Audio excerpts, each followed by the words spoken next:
Welcome to Evalve Out Loud. I'm Chris Sanzeri. This is where I think out loud about AI in education.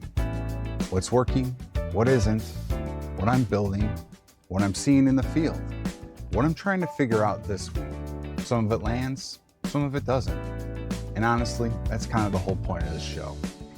Let's get into it. Welcome back to Evalve Out Loud, episode 3. What broke me? Just a reminder that Evalve Out Loud presents views and opinions that are of my own and do not reflect any organization that I work for or am affiliated with. This podcast is for the innovative educator who's sick of functioning inside of broken schools, inside of broken systems, right? So as you come to listen to this and you look for a solution, you look for a voice, you look for someone that has saying how you feel out loud. I want to share with you the things that broke me. And it's not one big moment, although there has been plenty of big moments in my career that have impacted me and has significantly altered my view on the system and what is broken with education and what needs to be fixed. I'm going to focus on why Evalve came from this. Hopefully, as you hear some different themes that are shared today, it resonates. If it does, let me know. Let's solve it together. This dance has been going on for over 250 years. We've been dealing with the same 250 years worth of problems. Are we getting better? Yeah, we're getting better. We're getting better as individuals. We're getting better as a society, but we're not getting better as a system. And that brings me to my first point. If work outside of the working hours is needed to satisfy the job requirements and the duties and the workload, that's not on the individual. That's a broken system. Never mind time management. Sure, if you're walking around during the working hours all day, not doing anything, that's fine. Then you're going to have work later, right? That's to be expected. But when your calendar is filled with 80% of your time in meetings, when 2 hours of a 5-hour school day are spent in classrooms doing walkthroughs, just observing, there's going to be times where things are going to need to happen outside of work. And for that to be the norm is unacceptable.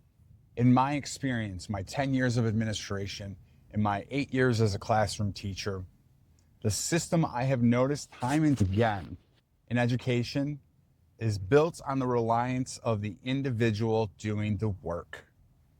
It is the effort and to complete the task as the system. Have somebody do this, have somebody do that. Human doing something. And that's not how it should be. I'm not for treating public education like a business or running it like a corporate industry. But we need to take some of those systems that work well and use those on the back end. This is where I've lived for 10 years. I'm on that back end. I'm in the IEP meetings. I'm in the planning, the creating, the initializing, the setup, delivering, the feedback, the follow through. That's where the systems need to live. Standard operating practice, an SOP, simple business idea that I don't see enough in education. Clear, consistent communication. I automated an email last week that collected a number of free virtual professional learning opportunities from various organizations, and I automated an email to my staff that shared out the dates, the times, and organized the learning by topics, areas of focus, and I sent it out to them. It took me under 2 minutes from prompt to clicking send on the email.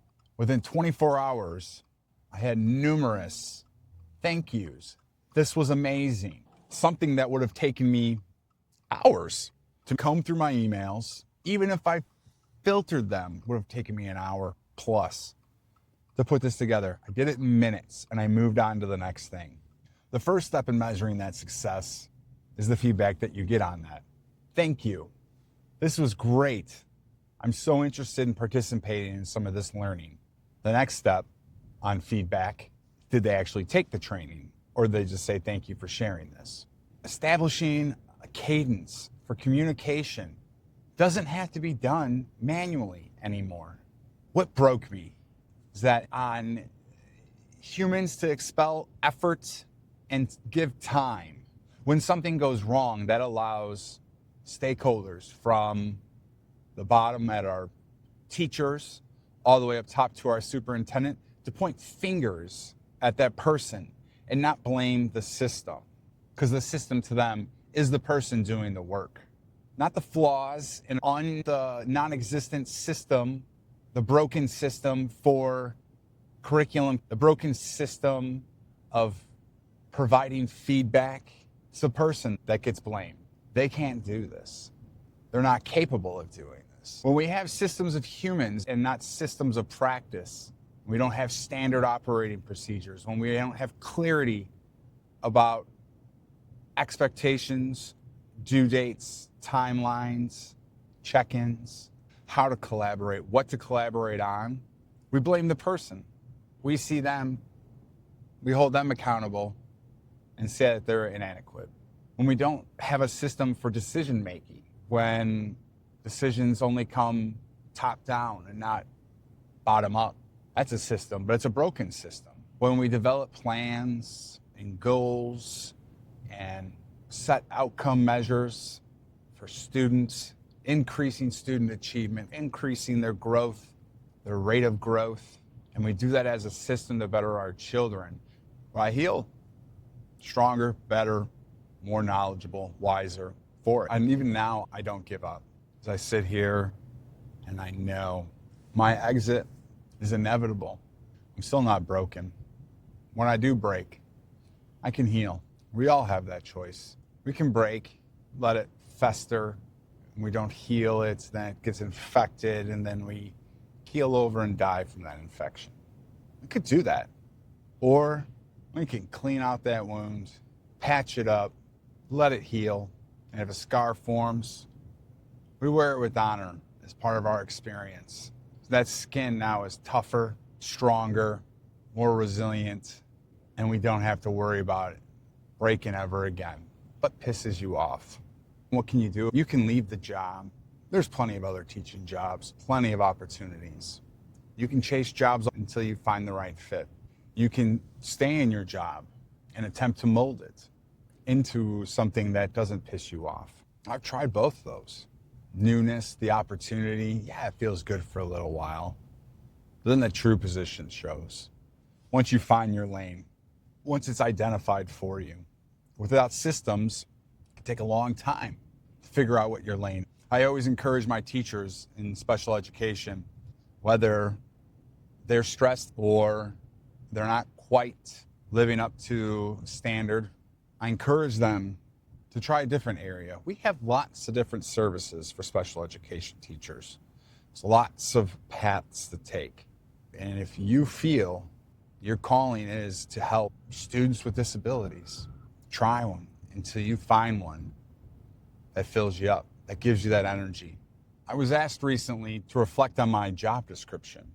What motivates me in my job description? What doesn't motivate me in my job description? I opened up my job description, sat down to read it, and hadn't read it since I got hired. First one was evaluating staff. Number one on there, assist with the evaluation of staff. Evaluating administrators, evaluating teachers in accordance with the staff evaluation models. Second thing was attend IEP meetings to ensure students get the appropriate instruction and services that they need. Then the rest of the role is so vague in what it means that I was trying to see where my work connects with it. It's cross-departmental and functioning in alignment with our multicultural, multi-education departments, cross-functional with our curricular instruction team, and program evaluations over over 1,000 students. People is the system, not a system to do that. I walked into my position and not one of our programs had a list of materials that were standard for every classroom. As I've dug into our interventions and our curricular resources, many of them were interventions that have gone out of print, have been out of date, that were once used as tier 1 core materials and no longer are, and now are being used as interventions. There's no system, there's no math. Interventions, K-12, the need and the urgency to get it all going real high. But if you are going to get a new resource, whether it's supplemental, intervention, core, any physical piece of material, it needs to be approved by our Board of Education. And in order for it to be approved by the Board of Education, it must go through the following process, which from start, as quick as it can go, takes 2 years. 2 whole school years from start to getting that instruction into the students' minds. Broken. I've decided I'm taking a third route. I'm not going to be able to fix the system from within inside. When you're in it, when you're a cog, you don't always realize what's broken. If your piece is broken, maybe the other piece still works. The second hand doesn't work, the minute hand might still work, still tell us time. It's not until you get out of the system. That's what we're doing with Evalve Out Loud. We're gonna look at a broken system. We're gonna create new ones. We're gonna automate the things that we can. We're gonna make decisions and use our brains where we can. We're gonna think deeply. We're gonna think purposefully. We're gonna give back teachers. We're gonna cut out the endless feedback loops. We're gonna empower people to solve their own problems, to not live in a system of top-down mandates, but look to each other, to look to our partners, to look at our colleagues, to deeply understand what do we need, what is wrong, and how can we fix it? And how do we know when it's fixed? Be safe out there, everybody. Don't let the world get you down. Don't let the man get you down. Don't let the job get you down. You get to do something that most people can't imagine that they get to do. You get to inspire children. You get to work with children. You get to shape their minds. You get to have fun. When you see something broken, fix it. Don't just leave it there broken. And if you can't fix it, you find someone who can, and you keep going until you get that relief, until you solve that issue. Thanks for listening. Till next time. All right, that's it for this one. If something here landed, share it with someone who gets something out of it. If it didn't, hey, it's part of the deal too. You can find more of what I'm working on at evalveconsulting.com. Book a call if you want to talk through what you're dealing with. Talk to you later.